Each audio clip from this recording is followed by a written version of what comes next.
Akhir zaman banyak ke menolong orang.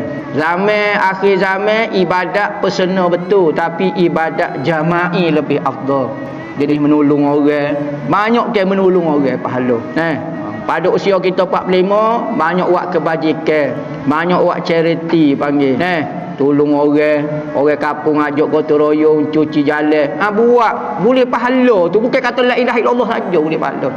Ajar buat banyak kebajikan. Akhir zaman di samping boleh pahala, kita boleh tolong orang. Kita buat amalan dalam bentuk ibadat sendiri dengan ibadat tolong orang lain rasa dia.